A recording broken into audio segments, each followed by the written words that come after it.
We are here with innovation master extraordinaire Sanjay Shah, who's running innovation over at Dignity Health. How are you, sir? Doing well, Unity. Yourself? I am great. And just to start, I just got to thank you because Startup Health would not be here without your very early support. Grant. That's right. You and Margaret, when you were back at California Health Foundation, gave Startup Health its first grant to get going. So I just want to thank you for that.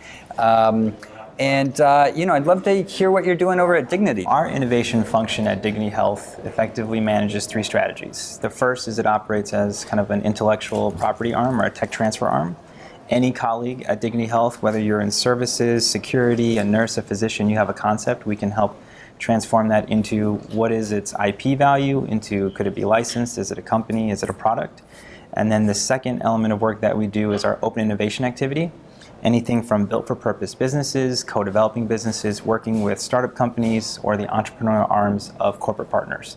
And bringing that into our system, evaluating them, key performance indicators, implementation, scale, and then should something scale, the third activity we do is strategic investments or direct investments. So if we're using something, we like using it, there's an executive champion on board, a traditional financial investment leader, like a venture capital firm leading around, we may also consider participating in the financing of that as well.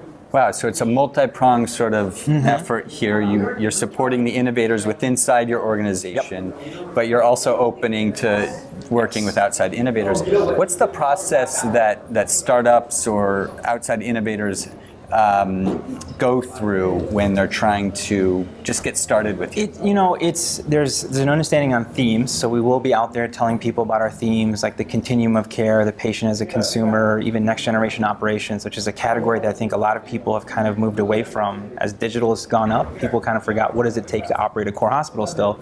But beyond that, in theme recognition, I think the thing folks have to understand is our system goal is scale.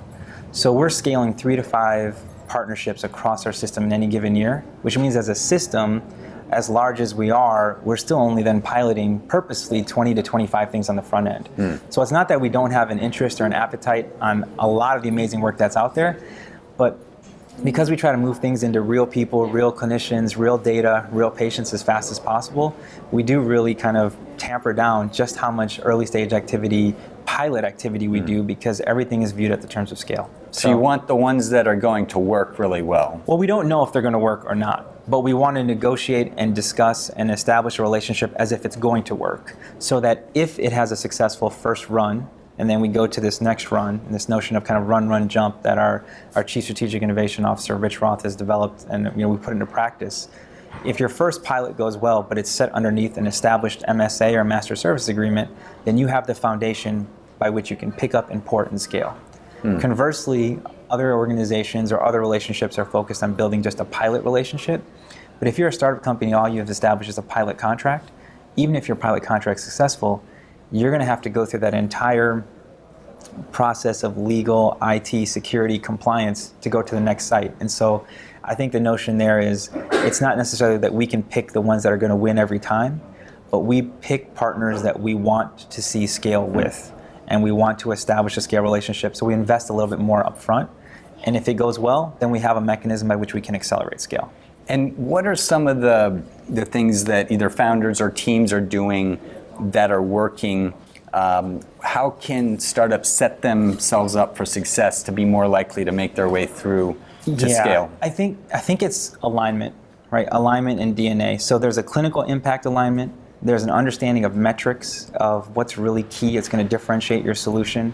There's a financial alignment and understanding not only the company's proposed business model, but your partner, your health system's business model. And then I think where a lot of folks don't understand is knowing who your customer is. If we're the health system as the customer, our mission and our values.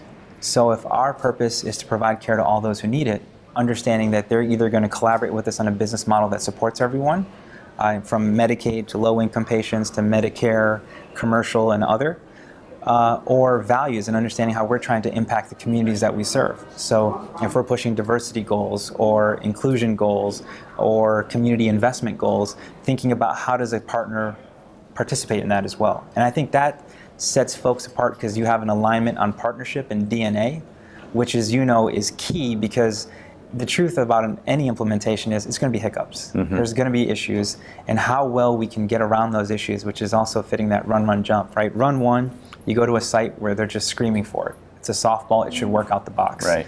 Run two, you purposely go somewhere different, something's going to break. And how we react to how it breaks defines the partnership and how well we can go from run two to scale. So advice for entrepreneurs going through that process with you at Dignity? Patience. Not to say that we want to move slow, but we want to move methodically and strategically. Also understanding that we're a system that wants to move at scale. So a traditional sales process would have recommended that you ping as many different parts of a health system as possible to see where you can land. And I'd say that while that's a good place to start, but also be conscious of the fact that our goal is scale. So even in your conversation with someone who might be an early champion, help actually push that conversation to the system. So go from the local site or the region back to the system, engage, and help your partner even engage who might be the right stakeholders to move something from a one-site initiative to a system initiative and scale. Secondly, I think is a real focus on business model. If you're early, you have an idea on business model, but you don't have a real idea on value. So just be prepared to be collaborative on the development of that. And is that something you find yourselves working with early stage companies on developing, helping them think through that, or should they come in with it pretty baked? I think you come in with a hypothesis and you realize that it's just that. And through our partnership and how we structure the partnership, we can determine how much activity or energy we can also help influence that, both from a clinical validation perspective, an ROI perspective, or even just the pure numbers, right? Of what does it take for a customer to digest this from a budgeting perspective, to the prospecting, to value, and contract worth, right? So that is something that, unless you've already done this a couple of times, when you can prescribe it to customers and there's minor room for adjustment, the flip of it would be, if you're early on, just recognize you have a hypothesis and you're going to work with your partner to validate it. So take us out a couple of years. What's the health system of the future start to look like? Healthcare as an experience probably looks like where a lot of the innovators are today. And what I mean by that is a lot of folks are trying to do direct-to-consumer care. And I believe 20 plus years from now, everyone will be ready and models and infrastructure will be ready to support direct-to-consumer care. But in the meantime, to get to that point, we've got to establish the traditional channels of B2B2C or health system and payer partnerships with a lot of the early stage innovations so that we can get it to the masses. Because it's less about, is the technology there? And I think right now we're in this kind of educational phase, right? Healthcare is getting to table stakes on the adoption of technology. And so it's more about educating providers and consumers, what does it take when technology is a part of that experience?